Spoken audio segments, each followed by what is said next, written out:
আজকে আপনাদের নিয়ে যাব হজরত গাউসুল আজম সৈয়দ গোলামুর রহমান বাবা ভান্ডারী কেবলার আরেকটি সাধনাস্থলে, যেটা চট্টগ্রামের রাউজান উপজেলার বৃন্দাবন বটপুকুরিয়া গ্রামের সেই প্রাচীন বটগাছের নিচে।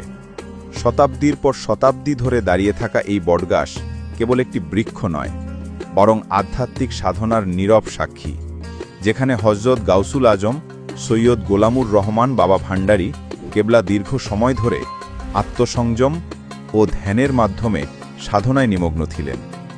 মাত্র ২৮ বছর বয়সেই তিনি এমন এক কঠিন জীবনের পথে পা বাড়ান, যার সাধারণ মানুষের কল্পনারও অতীত। নফসে আম্মারার কুপ্রবৃত্তিকে দমন করে আত্মাকে শুদ্ধ করা এবং শরীয়ত, তরিকত, হাকিকত ও মারফতের পূর্ণ বিকাশ ঘটানো ছিল তার মূল লক্ষ্য।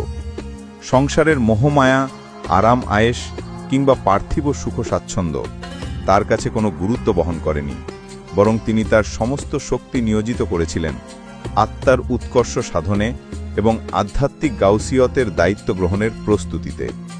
গাউসুল আজম সৈয়দ গোলামুর রহমান বাবা ভান্ডারী বছরের পর বছর ভ্রমণ করেছেন পাহাড়, অরণ্য, নদীনালা, গুহা ও জনশূন্য নির্জন প্রান্তরে। পূর্ব পার্বত্য চট্টগ্রামের দুর্গম পাহাড়, দেয়াঙ্গের পাহাড়, উত্তর পাহাড়, সীতাকুণ্ড পাহাড়, সবখানেই তার পদচারণা। দিনের নিস্তব্ধতা কিংবা রাতের গভীর অন্ধকারে, যখন চারপাশ ভরে থাকত বন্য জন্তুর হিংস্র হুঙ্কারে, তখনও তিনি নির্ভীক চিত্তে লিপ্ত থাকতেন ধ্যান ও জিকিরে। এসব ভ্রমণ ছিল বাহ্যিকভাবে দুঃসাহসিক, কিন্তু ভেতরে ছিল মহাগভীর আধ্যাত্মিক সাধনার রহস্য, যা সাধারণ মানুষের বোধগম্যের বাইরে। ৪০ বছর পর্যন্ত তিনি নিজেকে লোকালয় থেকে দূরে রেখে একাকী ভ্রমণ ও সাধনায় নিবসিত থাকেন। আত্মার এই দীর্ঘ তপস্যা তাকে এমন এক উচ্চতায় পৌঁছে দেয়, যেখানে দুনিয়ার মোহমায়া, ভয় বা ক্লান্তি কোনো স্থান পায়নি। রাউজানের বৃন্দাবন বটপুকুরিয়ার সেই বিশাল বটগাছ তাই আজও কেবল একটি প্রাকৃতিক নিদর্শন নয়, বরং এক জীবন্ত আধ্যাত্মিক স্মারক।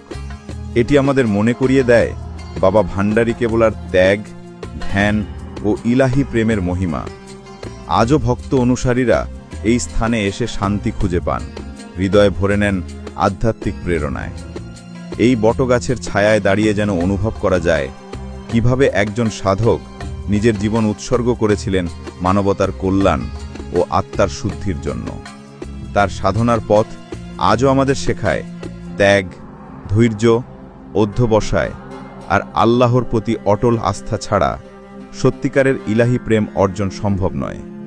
আপনিও চাইলে যেতে পারেন আধ্যাত্মিক স্মৃতিধন্য এই স্থানে। আপনি ঢাকা থেকে প্রথমে সড়কপথে চট্টগ্রাম আসতে হবে।